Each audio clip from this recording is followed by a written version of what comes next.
चलो चलो ठीक है। देखो पीछे से सब रिवाइज किया है। क्या पढ़ाई हो रहा था? गुप्त साम्राज्य के बारे में हम लोग पढ़ रहे थे। पढ़ा था गुप्त साम्राज्य ना, कंप्लीट हो गया था गुप्त साम्राज्य। तो गुप्त साम्राज्य हो गया था। रह गया था सब, राजा सब हो गया था। सुनो पहले, राजा सब कंप्लीट हो गया था। चलो बताओ संस्थापक कौन था गुप्त साम्राज्य के? उसके बाद चंद्रगुप्त प्रथम, समुद्रगुप्त, रामगुप्त, चंद्रगुप्त द्वितीय, फिर से स्कंदगुप्त, विष्णुगुप्त। बीच में छोड़ दे लो बड़े। अब तुम्हारे तो बेटा है। तुम बोलो।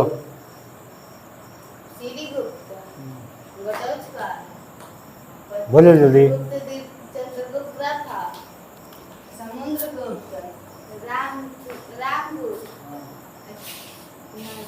चंद्रगुप्त द्वितीय, फिर जाके कुमारगुप्त, तब जाके तब जाके विष्णुगुप्त। तुम बन रहे बड़ो। स्कंदगुप्त, जल्दी जल्दी बोलो फास्ट।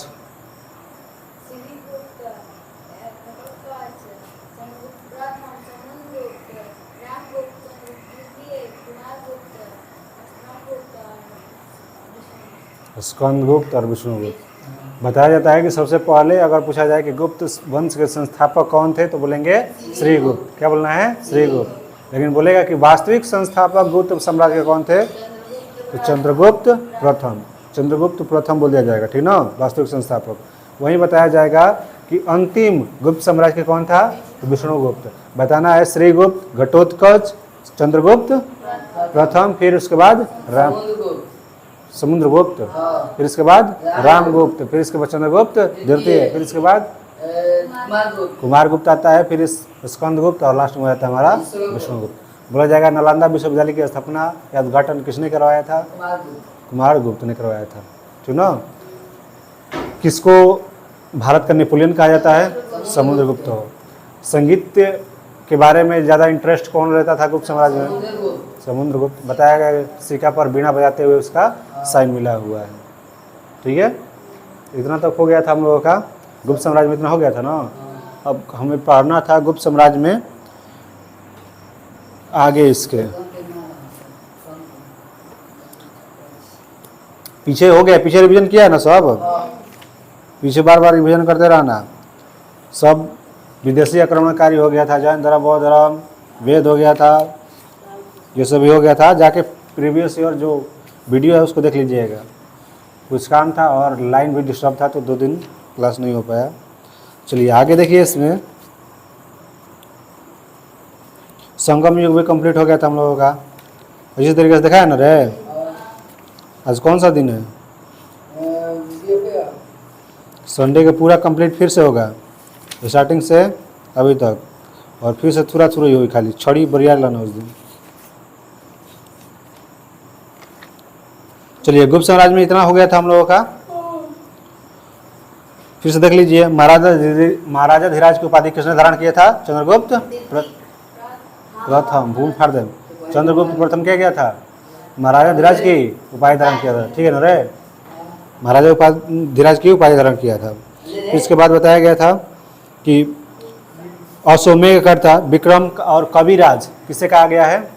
कविराज मतलब कविताओं में इंटरेस्ट किसका था? संगीत में इंटरेस्ट किसका था? तो समुद्रगुप्त, ठीक ना। परम भागवत की उपाधि किसने धारण किया था? तो समुद्रगुप्त। समुद्रगुप्त किसका उपासक था? बताइए रहे, किस भगवान का, किस भगवान का उपासक था? बताएगा ना, समुद्र में विष्णु जी, ठीक है ना। तो समुद्रगुप्त जो था विष्णु जी का उपासक था। संगीत प्रेमी था, बता रही अभी।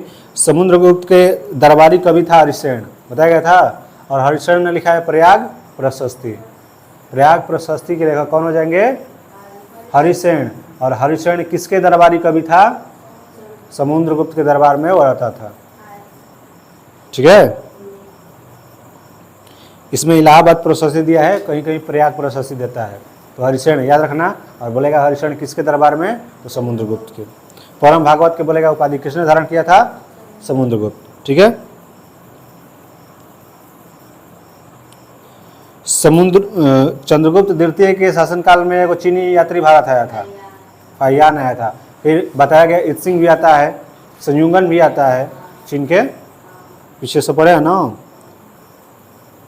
और शकों के विजय के उपलक्ष्य में चंद्रगुप्त द्वितीय ने क्या किया था, चांदी का सिक्का जारी किया था। शक को जब यह हराया था, शक वहीं रहते ना विदेशी आक्रमणकारी, तो उन लोगों को हराकर यह क्या किया था, चांदी का सिक्का जारी किया था। और बताया गया था कि विक्रमादित्य जो होते हैं, शक को हरा के जब हराते हैं शकों को, तब स्टार्ट होता है विक्रम संवत स्टार्ट होता है। और हमारा त्यौहार जो होता है विक्रम संवत पर ही मनता है। और विक्रम संवत कब मनाया जाता है, विक्रम संवत 57 शुरू में स्टार्टिंग में 0 से पीछे, ईसा मसीह के जन्म से पीछे 57 साल पहले विक्रम संवत की शुरुआत वहाँ से हुई थी। 57 ईसा पूर्व से, 57 ईसा पूर्व का क्या बोला जाएगा, विक्रम संवत। अशोक संवत 78 ईस्वी को, ठीक ना। फिर इसके बाद बताया गुप्त संवत की शुरुआत किसने किया, चंद्रगुप्त प्रथम की द्वितीय। चंद्रगुप्त प्रथम ने क्या किया था, गुप्त संवत की शुरुआत किया था।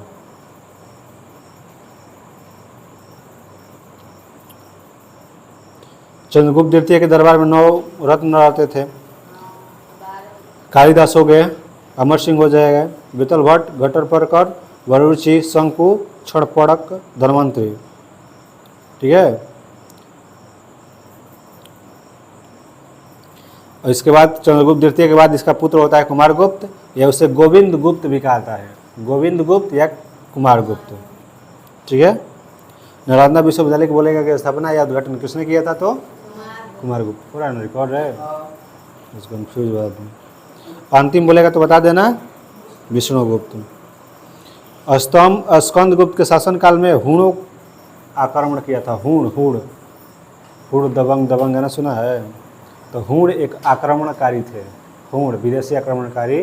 और उन्होंने स्कंदगुप्त जो गुप्त साम्राज्य का था राजा स्कंदगुप्त, इसके समय में क्या किया था, अटैक किया था। और इसकी जानकारी कहाँ से मिलती है, तो भीतरी स्तंभ लेख से। बताया गया था सबसे ज़्यादा सोना का सिक्का जारी करने वाला कौन था, कौन थे,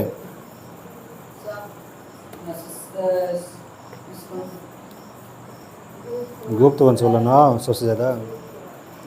चलिए, तो हम लोग राजा देख चुके थे, ठीक है, राजा देख लिए। अब आगे देखिए, इसमें गुप्त साम्राज्य की सबसे बड़ी प्रादेशिक इकाई थी देश। इसके शासकों को गोपना कहा जाता था, मतलब सबसे बड़ी इकाई जिस पर राज करते थे गुप्त साम्राज्य के लोग, उसको सबसे बड़ी इकाई थी देश। क्या होता था, देश। और इसके जो शासक होते थे उसको गोपना कहते थे। क्या कहते थे, गोपना। ठीक ना, जिससे अभी हम लोगों का देश है, देश के हेड अभी कौन है, प्रधानमंत्री। तो उस समय क्या बोलते थे, गोपना। जैसे गुप्त साम्राज्य तो गोपना। ठीक है, एक दूसरे प्रदेशी की इकाई थी भुक्ति या प्रांत, जिसके शासक ऊपरी होते थे। देश के जो हेड होता था उसे बोलते थे गोपना, रोपना ना, गोपना। और एक होता था भुक्ति या प्रांत। ठीक है, एक होता भुक्ति या प्रांत, भुक्ति या प्रांत। इसके ऊपरिक कहा जाते थे, ऊपरिक। क्या बोला जाता था इसको, ऊपरिक। ठीक है, याद रखिएगा। भुक्ति के नीचे विषय या जिला नामक प्रशासनिक इकाई होते थे, जिसे विषयपति। अब भुक्ति के नीचे जो होता था, भुक्ति के नीचे क्या होता था, विषय या जिला। भुक्ति के नीचे क्या होता था, विषय या जिला भी कहा जाता था, विषय या जिला, जिसको कहते थे विषयपति। क्या बोलते थे, विषयपति। ठीक है ना, याद रखिएगा। जिससे अभी हम लोगों के क्या है, छोटा एक गांव वार्ड होता है, वार्ड के बाद मुखिया, मुखिया के बाद जिला परिषद आ जाएगा, जिला परिषद के बाद मुख्यमंत्री, विधायक, ठीक है। तो इस तरीके का हो रहा है ना। तो एक वार्ड में एक जो मेंबर बनेगा तो उसको वार्ड बोलेंगे, जो एक पंचायत का बनेगा उसको मुखिया बोलेंगे। बिल्कुल उसी तरीके से इसमें भी हो रहा है। एक देश तो देश के हेड को गोपना बोल दिया जा रहा है, भुक्ति या प्रांत तो उसके हेड को गुपरिक बोला जा रहा है, और इसके नीचे भुक्ति या प्रांत के नीचे जो होता है विषय या जिला, इसको बोलते थे विषयपति। विषय के हेड को विषयपति या जिला के हेड को विषयपति, ठीक है। पुलिस विभाग में साधारण कर्मचारियों को चाट बाट कहा जाता था। साधारण जो कर्मचारी होते थे पुलिस ऑफिसर में, पुलिस ऑफिसर जो थे साधारण कर्मचारी, इनको चाट या भाट कहा जाता था। का खिले बड़ो तो चाट भात, भात संगे चाट खिले बड़ो, याद रखिए। पुलिस ऑफिसर का खिले बा चाट संगे भात। तो याद रखिए चाट और भाट क्या बोला जाता था पुलिस ऑफिसर को, याद रखिएगा। गुप्त तरीका से, गुप्त मतलब छुप के, गुप्त मतलब छुप के पुलिस ने क्या खाया है भात के साथ है चाट, चाट भात। तो गुप्त से गुप्त वंश हो जाएगा, पुलिस ऑफिसर का क्या हो जाएगा चाट और भात, ठीक है ना। चाट भाट कहा जाता था। जो नॉर्मल होते थे पुलिस ऑफिसर साधारण कर्मचारी इनको। और पुलिस विभाग के मुख्य जो अधिकारी होता था, जो हेड होता था इन लोगों का, ठीक ना, इन लोगों का जो हेड होता था उसे दंड पासिक कहा जाता था। दंड पासिक, ठीक है। जो हेड होता था पुलिस ऑफिसर में उसको क्या बताता था दंड पासिक। जैसे नॉर्मल अभी पुलिस ऑफिसर है उन्हें कांस्टेबल बोला जाता है, इसके बाद जो इसका हेड होता है उसको दरोगा बोल दिया जाता है। बिल्कुल इसी तरीके से हमें क्या हो, पुलिस ऑफिसर का जो हेड होगा उसको दंड पासिक कहा जाता था। किस वंश में, सिर्फ याद रखिएगा सिर्फ गुप्त वंश में अभी सब कहा जा रहा है, ठीक ना। प्रशासन की छोटी इकाई ग्राम होती थी, अभी भी क्या है वार्ड है हम लोगों में, तो वो क्या होती थी ग्राम। ग्राम के प्रशासन ग्राम सभा द्वारा संचालित होती थी। ग्राम सभा का मुखिया जो होता था ग्रामीण कहलाता था। पीछे हूँ पढ़ रहा और कोनो वंश में, शायद मौर्य वंश में। तो ग्राम का प्रशासक क्या होता था ग्रामीण, इतना इंपोर्टेंट नहीं है, या तो इनो तो अन्य सदस्य महतर कहलाते थे। ग्राम समूहों की छोटी इकाई को पेट कहा जाता था। ग्राम समूहों की अगर छोटी इकाई होती है, बहुत सारा गांव मिलाकर क्या कहा जाता है पेट। जैसे हम लोगों का बहुत सारा गांव मिलाकर क्या हो जाता है एक पंचायत होता है, और इसमें बहुत सारे ग्राम मिलाकर क्या बनता है पेट बनता था, पेट कहलाता था। गुप्त शासक कुमार गुप्त के दामोदरपुर ताम्रपत्र में भूमि बिक्री संबंधी अधिकारियों के क्रियाकलापों का उल्लेख किया गया है। जो कुमार गुप्त जिसने नालंदा विश्वविद्यालय बनाया है, उसके अगर दामोदरपुर ताम्रपत्र मिला होगा दामोदरपुर में कुछ, तो वहाँ से भूमि के क्रय बिक्री का मिला हुआ है साक्ष्य। भू राजस्व का उत्पादन जो होता था यहाँ पर 1/4 या 1/6 भाग हुआ करता था। भू राजस्व जो टैक्स होता था यहाँ पर कितना 1/4 या 1/6। गुप्त काल में बलात्सरम राज्य के लिए आय का एक स्रोत माना जाता था। इसे जनता द्वारा दिए जाने वाला कर भी माना जाता था। आर्थिक उपयोगिता क्षेत्र, कृषि करने योग्य भूमि को क्षेत्र कहा जाता था। कृषि करने योग्य भूमि को क्या बोला जाता था क्षेत्र, जिस पर कृषि किया जा सके, ठीक है। सेकंड है वास्तु, तो वास करने वाला, वास्तु के हिसाब से घर बनाया जाता है, बोला जाता है ना। तो घर में क्या करते हो तुम वास करते हो, रहते हो, ठीक है।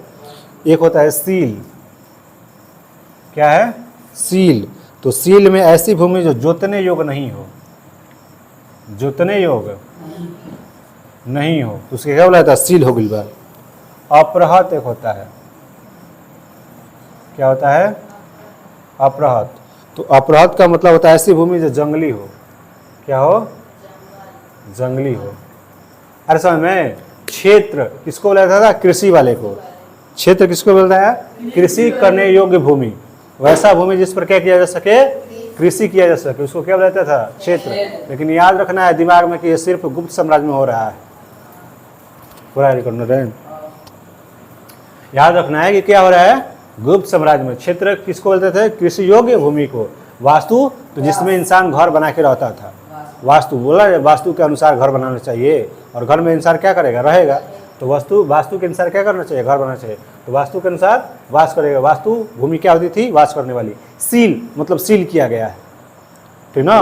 वैसी भूमि जो जोतने योग ना हो, जोतने योग ना हो, सील किया गया। सील समझ में आ रहा है ना, सील हो गई बा ये खेत, इनमें तुरा निकले जाएंगे। तो वैसी भूमि जो क्या किया गया हो, जोतने योग ना हो, तो उसको बोला जाएगा सील। अप्रहत होता है जंगली भूमि, जिस पर बहुत सारा पेड़ पौधा हो, उसको क्या कहता था, अप्रहत। 4 याद रखना है। सील मतलब जोतने योग्य ना, सील मतलब क्षेत्र मतलब कृषि योग्य, अपराहत मतलब जंगली, और वास्तु मतलब इस पर वास करता हो, इंसान रहता हो गई। सिंचाई के लिए रहट का इस्तेमाल किया जाता था। रहट देखे हो,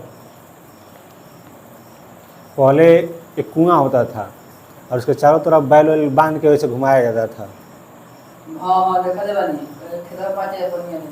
तब उसमें गोल लगाया जाता था, उसमें ऐसे पानी नीचे आता था। अब देखे हो, ऐसे ढेका लेखा नीचे ले जाया जाता है, पानी भर के ऐसे ऊपर की तरफ जाता है। दोन जिसको बोला जाता था। पहले ऐसे ही खेत पड़ता था, मशीन मोटर नहीं था, सब दोन होता था। ये पूरा एक पाइप की तरह ऐसे पतला, ठीक ना। उस पर रखा जाता था पीछे बोरा, तब इसे दबाया जाता था, उसमें पानी भरता था, तब उसको छोड़ते थे तो ऊपर आके पानी जाता था खेतों में। इतना मेहनत होता था। अब 2 मिनट में मोटर चालू करो, मोटर चालू करके गाड़ी से दबा दो, सब जगह हल होता था। खेत 10 दिन में खेती हो जाता है, पूरी तरीके से हल होता था, बैल होते थे सभी, पारा पारी से सब कोई के खेत जोता थे। चलिए इतना समझ गए आप लोग। सिंचाई के लिए किसका यूज होता था, रहट या घंटी यंत्र। घंटी यंत्र का, घंटी यंत्र कहने का बोला। श्रेणी के प्रधान को ज्येष्ठ कहा जाता था। ये इंपॉर्टेंट है कि गुप्त काल में उज्जैन जो था सर्वाधिक महत्वपूर्ण व्यापारिक केंद्र था। उज्जैन क्या था, सर्वाधिक महत्वपूर्ण व्यापारिक केंद्र था उज्जैन। बताया नहीं अभी कि गुप्त साम्राज्य ने स्वर्ण काफ़ी मुद्राएं जारी किया था। बतला में पहले क्या होता, वो घरवा में हुई, ढबवा में हुई, बतलावा कॉलोनी का चलत। गुप्त काल में उज्जैन क्या होता था, सर्वाधिक महत्वपूर्ण व्यापारिक केंद्र। व्यापार अधिकतर कहाँ से होता था, उज्जैन। उज्जैन कहाँ पर है, कहाँ है उज्जैन, महाकालेश्वर मंदिर है MP में, मध्य प्रदेश में। गुप्त राजाओं ने सर्वाधिक सोने के सिक्का जारी किया, बता यहाँ भी। और ये जो सोना के सिक्का जारी करते थे उनको दिनार कहा जाता था।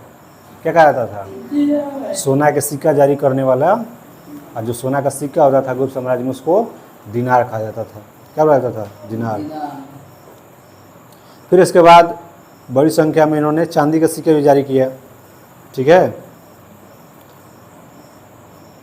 लेकिन जो स्थानीय लेन देन में काम होता था तो चांदी और सोना के सिक्का भी जारी किए थे ये लोग गुप्त साम्राज्य। लेकिन बोला जाएगा सबसे ज़्यादा किस चीज़ का, तो सोने का सिक्का।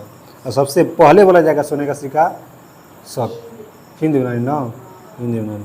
और शक क्या करेगा, शुद्ध सोने का सिक्का शक।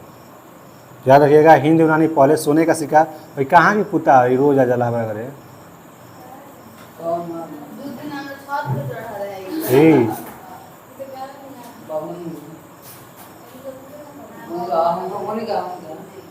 रोज इजिया के शुद्ध तय करी।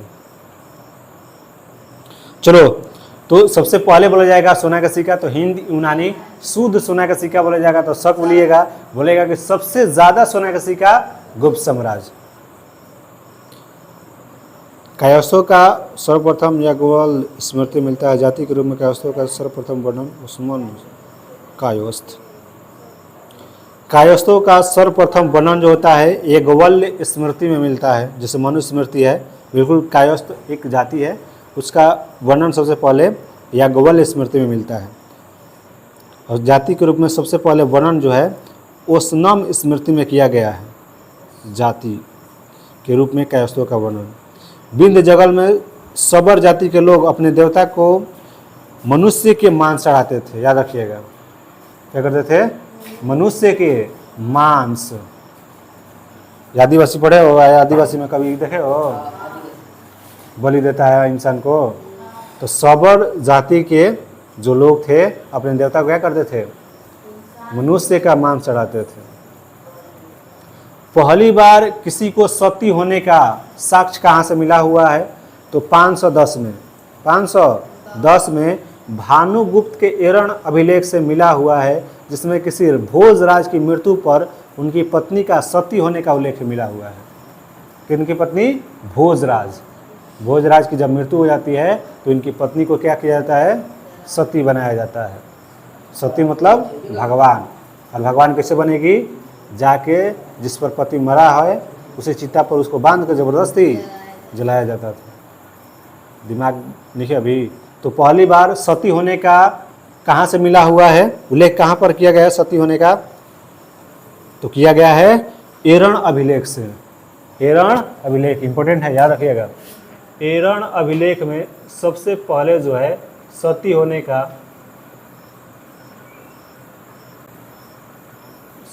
का जारी किया गया है कि सती होती है। और कौन होती है? भोजराज की पत्नी। कौन होती है? भोजराज की पत्नी। गुप्त काल में जो वेश्यावृत्ति करती थी महिलाएं, ठीक ना, सेक्स वर्कर, उनको गणिका कहा जाता था। क्या कहा जाता था? गणिका। गणिका, ठीक ना। वृद्धा वेश्याओं को कुटनी कहा जाता था। जो बूढ़ी होती थी उनको कुटनी, जो बूढ़ी होती थी कुटनी, और ऐसे जो होती थी सेक्स वर्कर या वेश्यावृत्ति महिलाएं गणिका, ठीक ना, याद रखिएगा। गुप्त सम्राट वैष्णव धर्म के अनुयायी थे। बतनी यहाँ भी कौन विष्णु को मानते थे? अरे समुद्रगुप्त विष्णु को उपासक था। तो ये गुप्त साम्राज्य में अधिकतर लोग क्या करते थे? विष्णु जी को ही मानते थे, ठीक ना। उन्होंने इसे राजधर्म बनाया था। अपना राज पूरा कंप्लीट जो था राजधर्म क्या किया था? किसको? विष्णु धर्म को, विष्णु जी को, ठीक है। और विष्णु का वाहन क्या होता था? विष्णु जी का वाहन क्या है? कहाँ से? विष्णु जी का वाहन क्या है? बांसुरी। वाहन अरे गधा, वाहन मतलब क्या? बिहार है।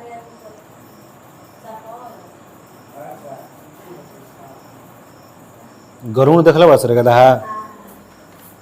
गरुण तो वाहन ना बुझाला का काला? विदेश गड़ो।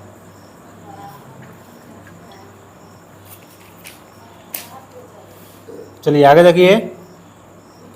विष्णु का वाहन क्या था? गरुण। ये गुप्तों का राज्य चिन्ह था। गरुण क्या था?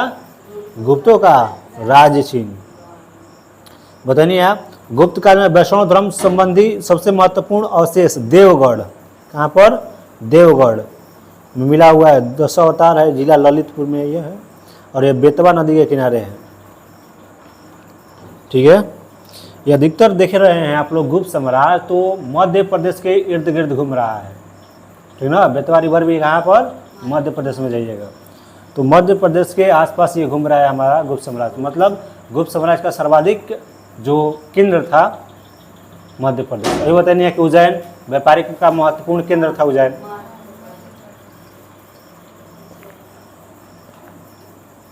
चलिए आगे देखिए। अजंता में निर्मित 29 गुफाओं में वर्तमान 6 शेष है, जिसमें गुफा 16 एवं 17 में गुप्तकालीन है। बता रहे अजंता गुफाओं में 34 गो गुफा बा। बता रहे नो 34 गुफा बा, जो में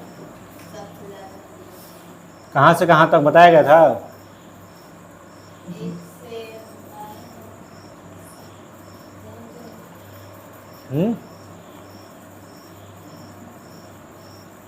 पीछे से देखे कि नहीं कहते तो ना।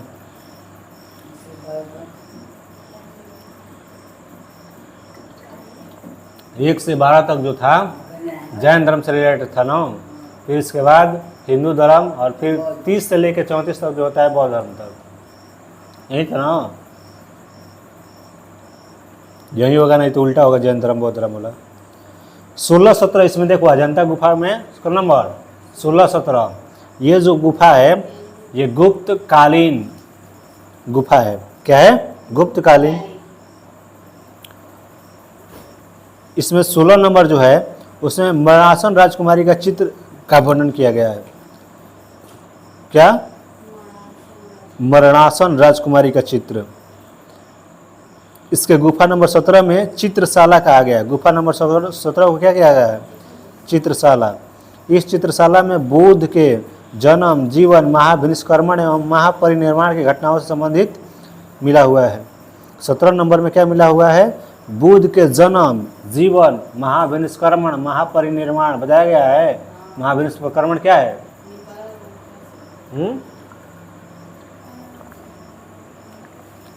महात्मा बुद्ध जब गृह त्याग करते हैं तो महाविनिष्क्रमण कहा जाता है। सब तो पीछे से भुला भी बढ़ जाओ। महापरिनिर्वाण उसको बोलते हैं जब महात्मा बुद्ध की क्या होती है? मृत्यु।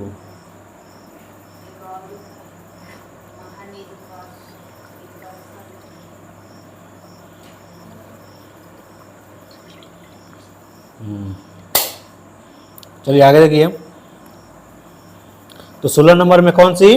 राजकुमारी का, मरणासन राजकुमारी का चित्र का वर्णन किया गया है। वहीं 17 नंबर देखे तो इसको क्या कहा गया है? चित्रशाला कहा गया। 17 नंबर को चित्रशाला कहा गया है।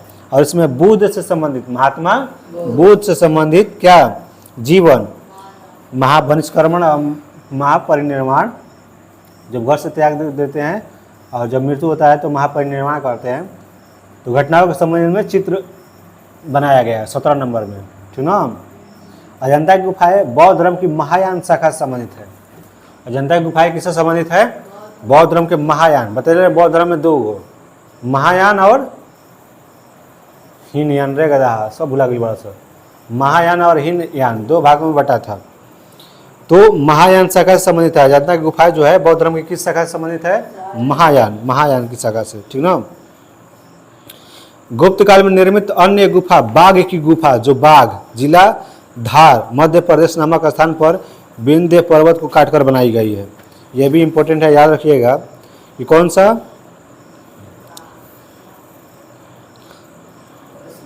गुफा बाघ की गुफा। कौन सा? बाघ की गुफा, जो कहाँ पर है? धार मध्य प्रदेश। कहाँ पर? धार मध्य प्रदेश। तो ये विंध्याचल पर्वत को, विंध्याचल देखे हो ना, विंध्याचल, तो ये विंध्य पर्वत, जो विंध्य पर्वत है उसको काटकर बनाया गया है। गुप्त काल में विष्णु शर्मा द्वारा लिखित पंचतंत्र संस्कृत को संसार का सर्वाधिक प्रचलित ग्रंथ माना जाता है। याद रखिएगा, पंचतंत्र के लेखक बार बार आता है। पंचतंत्र के लेखक हो जाएगा कौन? विष्णुगुप्त। पंचतंत्र के लेखक क्या हो जाएगा? विष्णुगुप्त। पंचतंत्र के लेखक विष्णुगुप्त। और इसको बहुत ही इंपॉर्टेंट बुक माना गया है। बाइबिल के बाद बोला गया है कि ये दूसरा बुक है। बाइबिल के बाद क्या है? ये दूसरा बुक है पंचतंत्र। ठीक ना? ये संस्कृत में है। पंचतंत्र कैसा है? संस्कृत में। इसे 5 भागों में बांटा गया है। पंचतंत्र को कितने भागों में? पांच।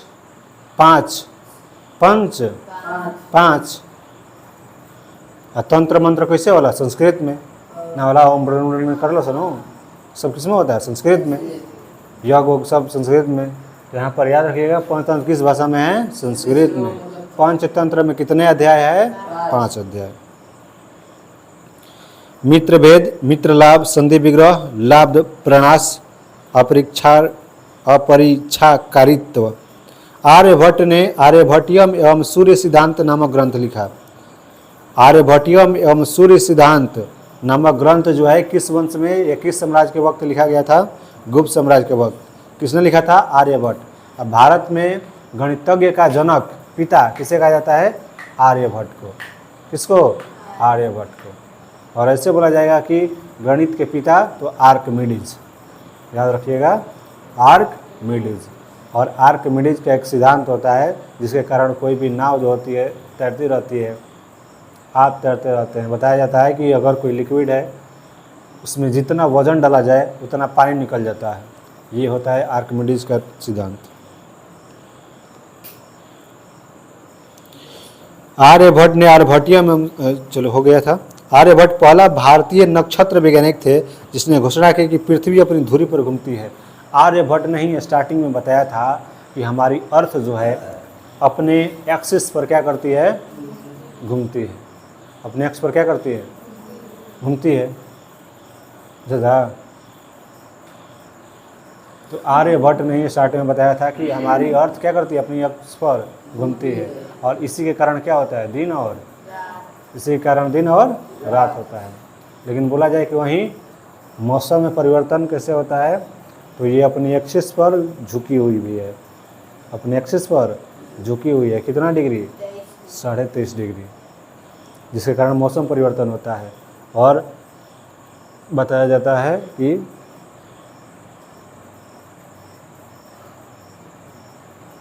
होला कौ प्लानिट होला, क्यों ना प्लानिट पे बढ़ाओ, क्यों ना ग्रह पे बढ़ाओ।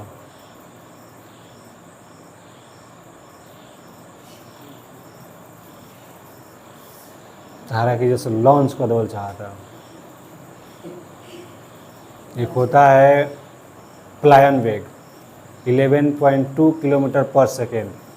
इतना स्पीड से एक लात बाजी रहनू तो एक बाद फिर नीचे ना आइब, आसमान में तैरत रहब।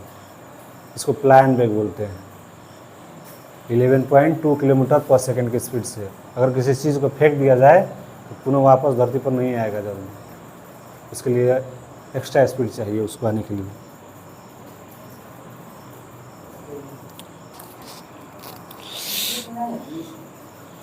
चलिए इतना तक हम लोग जान गए।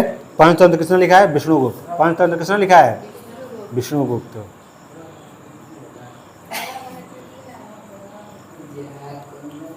मित्र भेद, मित्र लाभ, संधि विग्रह, लाभ प्रणाश।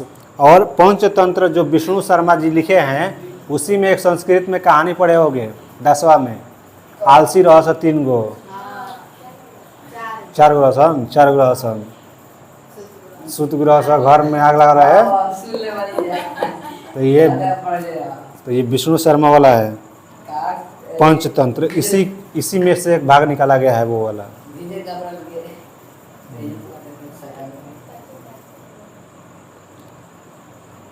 वे तो होनी के हाल हो गइल बा। ब्रह्मगुप्त इस युग के महान नक्षत्र वैज्ञानिक एवं गणितज्ञ थे।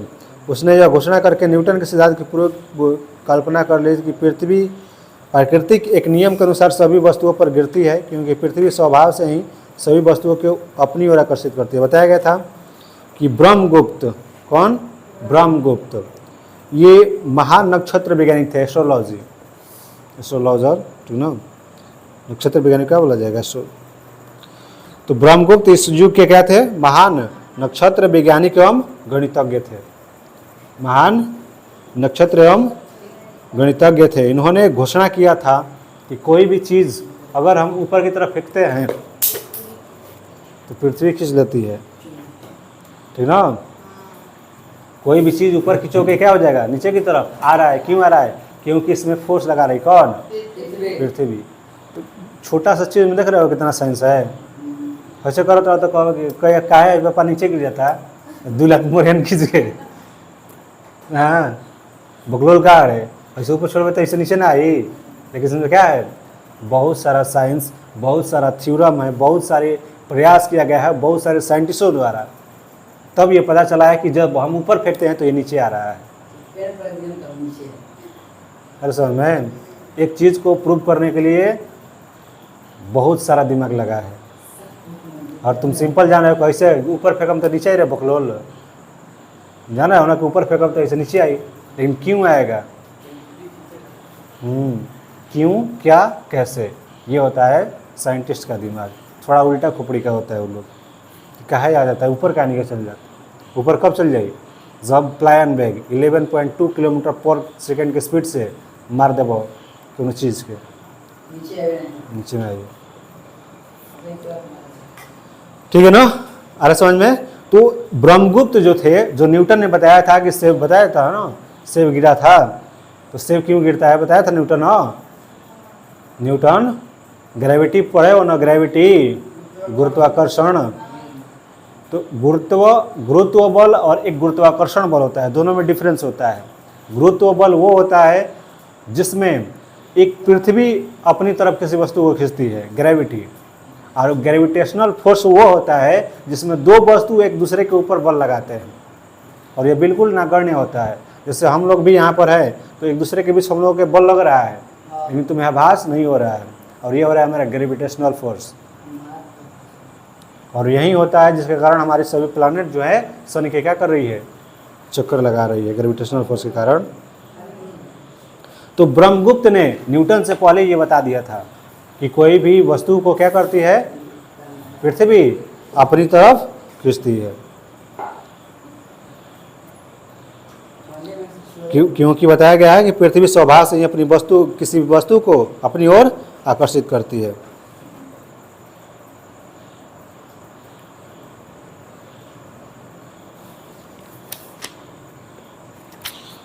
गुप्त काल में पाल कार्डो ने पशु चिकित्सा पर हास्त्रु वेद लिखा है। कौन लिखा है?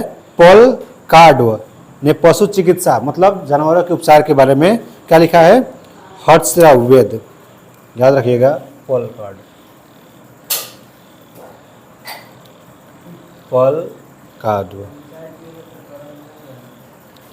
इसने क्या लिखा है? हस्त्राउवेद।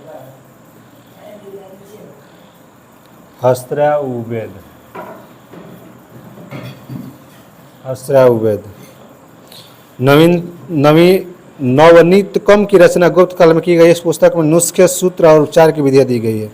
नवनीतकम एक है, नवनीतकम।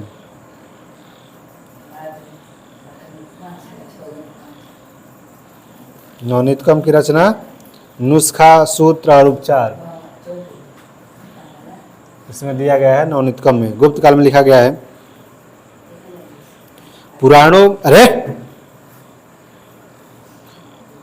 पुराणों के वर्तमान रूप में रचना गुप्त काल में हुई है। जैसे ऐतिहासिक परंपराओं का उल्लेख है।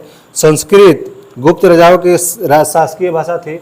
यहाँ पर क्या थी? संस्कृत। राजकीय भाषा यहाँ की क्या थी? संस्कृत। चांदी के सिक्के को रुपया कहा जाता था। चांदी का जो सिक्का है उसको क्या बोला जाता था? रुपयक। रुपया का। अभी जो हम लोगों का है, अभी कागज़ के नोट चल रहा है ना, तो ये धीरे धीरे जो होगा अब ख़त्म होगा धीरे धीरे। अब धीरे धीरे आएगा प्लास्टिक वाला। और प्लास्टिक मतलब वही ना कि वैसे खड़े रहिए, उसमें प्लास्टिक मिक्स किया जाएगा। बिल्कुल ऐसे ही दिखेगा, लेकिन भीग जाए, कचटा जाए, तब वो जल्दी फटेगा नहीं, ठीक ना। अब धीरे धीरे ये बैंक में जाएगा। धीरे धीरे अपना माने ख़त्म हो जाइए, फिर उसके बाद वह स्टार्ट हो जाएगा। मतलब कुली के ना लेके चल जियो सन, लगभग छटपटा है, 10 रुपये कहाँ गई, 5 रुपये कहाँ गई। अब उधर से आएगा धीरे धीरे नया, ये वाला पीछे से जाएगा। 2000 आया था ना, 2000 पता चला कैसे गायब हो गई। तो ऐसे ही ये धीरे धीरे आ जाएगा मार्केट में, वो धीरे धीरे ख़त्म हो जाएगा। बहुत सारे कंट्री में ये चल रहा है। तो चांदी के सिक्के को क्या बोलते थे? रुपया का। चांदी के सिक्के को रुपया का बोला जाता था। याज्ञवल्क्य, नारद, कात्यायन एवं बृहस्पति स्मृति की रचना गुप्त काल में हुई। याद रखिएगा, याज्ञवल्क्य, याद रखिएगा, सिर्फ याज्ञवल्क्य हो गया। फिर एक हो जाएगा हमारा नारद, फिर हो जाएगा हमारा कात्यायन हो जाएगा। फिर हमारा होगा एवं बृहस्पति, क्या हो जाएगा? बृहस्पति। स्मृति की रचना कहाँ पर हुई है? इन सभी की रचना हुई है हमारे गुप्त साम्राज्य में। किसमें? गुप्त साम्राज्य में हुई है। मंदिर बनाने की कला का जन्म गुप्त काल में हुआ है। कैसे मंदिर बनाया जाएगा, इन सब का जन्म कहाँ पर? गुप्त काल में। त्रिमूर्ति की अवधारणा का विकास गुप्त काल में हुआ है। गुप्त वंश के शासकों ने मंदिरों एवं ब्राह्मणों को सबसे अधिक ग्राम अनुदान में दिया था। और गुप्त शासकों ने क्या किया था? सबसे ज़्यादा दान में क्या दिया था? मंदिर, चुनाव और गांव, मंदिर और गांव। इसीलिए उन लोगों के पास अभी ज़्यादा जमीन अमीन है ना, देखते हो ना। स्टार्टिंग में ही कौन स्टार्ट किया था? शुंग वंश में ही देखे हम लोग कि भूमि दान में दिया जाने लगा। और यहाँ भी दे गुप्त साम्राज्य में क्या हो रहा है? सातवाहन वंश में, सातवाहन वंश में यहाँ भी क्या देख रहे हैं हम लोग कि भूमि दान में दिया जा रहा है। ऐसे थोड़े दिया जा रहा है, उन लोगों का भी दिमाग बहुत ज़्यादा तेज़ था, तो कुछ पैसा वैसा नहीं होता था तो क्या दिया जाता था? भूमि दान में तो कर दिया जाता था। गुप्त काल लौकिक साहित्य की सर्जना के लिए स्मरणीय है और भास की तरह ही नाटक इसी काल में है। भास एक लेखक है, भास, ठीक है। और भास इम्पोर्टेंट है यहाँ पर। 13 नाटक, भास के 13 गो नाटक जो है, बुक नहीं है, 13 नाटक इसी में लिखा गया है, इसी काल में, गुप्त काल में ही, ठीक है। शूद्र का लिखा हुआ नाटक मृक्ष कटिम या माटी का खिलौना गाड़ी, जिसमें निर्धन ब्राह्मण के साथ वेश्या का प्रेम वर्णित है, प्राचीन नाटकों में सर्वोच्च निर्णय। शूद्र का लिखा हुआ मृक्ष कटिम, शूद्रक लिखा है, क्या लिखा है? मृक्ष, याद रखिएगा, मृक्ष कटिकम, मृक्ष कटिकम। शूद्रक क्या लिखा है? मृक्ष कटिकम। और इसमें जो है ये प्रेम प्रसंग है, लव स्टोरी है। और ये किसने लिखा है? तो एक निर्धन गरीब ब्राह्मण और एक वेश्या, उसके साथ प्रेम के बारे में लिखा गया है। सबसे इम्पोर्टेंट है ये मृक्ष कटिकम, किसने लिखा है? शूद्रक, क्या रखिएगा? शूद्रक। कालिदास ने लिखा है अभिज्ञान शकुंतलम, याद रखिएगा, अभिज्ञान शकुंतलम, राजा दुष्यंत एवं शकुंतला देवी की प्रेम कथा, अभिज्ञान शकुंतलम। ऋतु संहार, मालविका अग्निमित्र, बतलिए बनी, किसने लिखा है? सब कालिदास। अभिज्ञान शकुंतलम, अभिज्ञान शकुंतलम में क्या है? तो राजा दुष्यंत, कौन? राजा दुष्यंत और शकुंतला के बीच की लव स्टोरी जो है, प्रेम प्रसंग, उनको लिखा गया है। इनका अनुवाद जो है यूरोपीय भाषा में हुआ है और ऐसी प्रथम रचना है जैसे भागवत गीता, ऐसी प्रथम रचना जैसे भागवत गीता। संस्कृत उपलब्धियों के कारण गुप्त काल में भारतीय इतिहास का स्वर्ण युग कहा जाता है। और सांस्कृतिक उपलब्धियों के कारण, किसके? संस्कृत, बहुत सारा इसमें इतना देख रहे हो, इतना सारा बुक लिखा गया है, तो इन्हीं के कारण इसे स्वर्ण युग कहा गया है। भारतीय इतिहास का स्वर्ण युग किस काल को कहा गया है? गुप्त साम्राज्य को। भारतीय साम्राज्य का स्वर्ण युग किसको कहा गया है? गुप्त साम्राज्य को, याद रख लीजिएगा। चलिए फिर से एक बार रिवीजन कर लीजिए। इसमें गुप्त साम्राज्य राजा देख लिए थे हम लोग, देश देखे तो देश के हेड को क्या कहता था? गोपना। फिर भुक्ति या प्रांत देखे तो भुक्ति या प्रांत के हेड को क्या कहता था? उपरिक, उपरिक। भुक्ति या प्रांत के नीचे होता था विषय, भुक्ति या प्रांत के नीचे होता था विषय या जिला, विषय या जिला, इसको हेड को क्या बोलते थे? विषयपति। जो पुलिस ऑफिसर होते थे उनको चाट बाट बुलाया जाता, बताइए ना भाई। गुप्त मतलब छुपा के, गुप्त मतलब क्या होता है? छुपा के। पुलिस क्या करता? चाट बाट खाता। तो याद रखना, पुलिस ऑफिसर क्या बोलते थे? चाट और बाट। और जो पुलिस ऑफिसर के हेड होता था उसको क्या बोलते थे?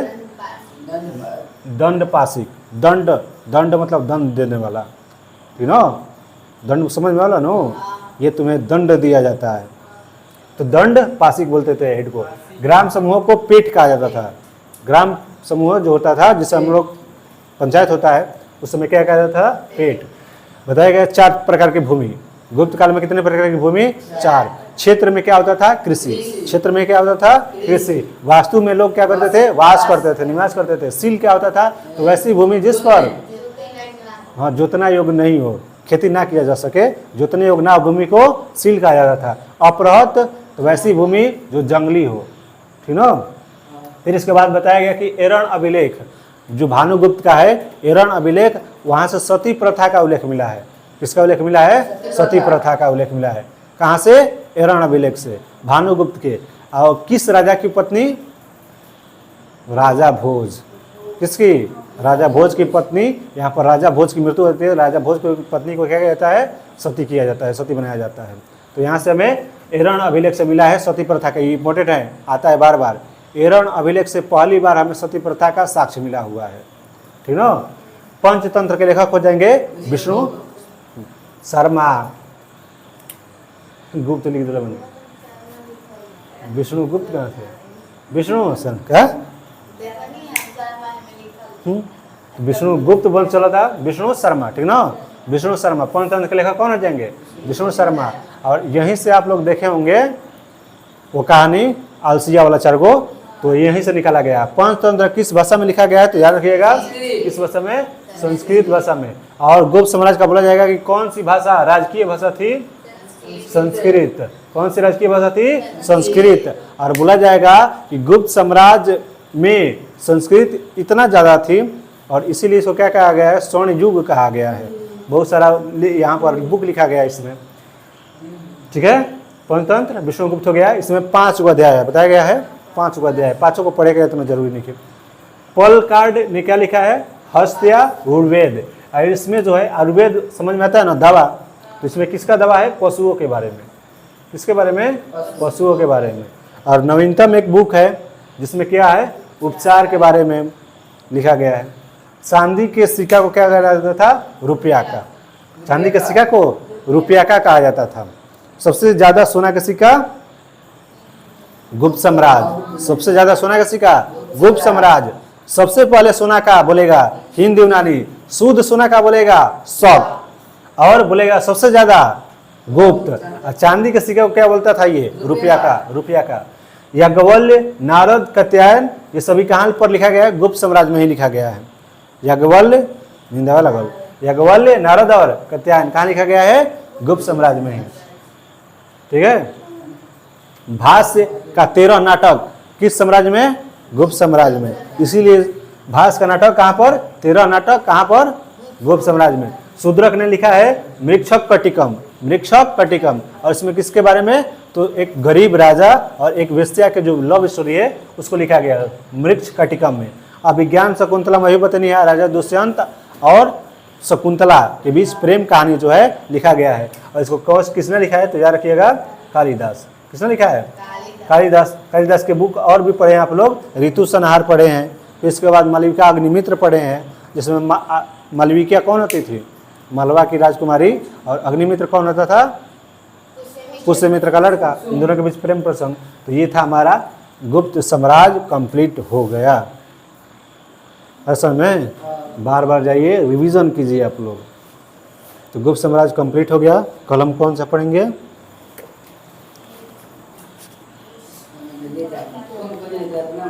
गुप्त साम्राज्य के बाद क्या है? वाकाटक राजवंश। देखो, वाकाटक राजवंश और वसीम शाखा के वाकाटक, ये दोनों कंप्लीट करेंगे। वाकाटक राजवंश और वसीम शाखा के वाकाटक, ये सभी दक्षिण भारत में फिर चलेंगे हम लोग। जैसे दक्षिण भारत में आप लोग पढ़े थे 3 गो राजवंश, चोल, चेर, पांडव, और अब फिर वहीं चलेंगे हम लोग, वाकाटक राजवंश, ठीक है। तो ये दोनों हम लोग करेंगे। फिर उसके बाद बायोलॉजी भी कल देखेंगे, ठीक है। टाइम पे आइए आप लोग।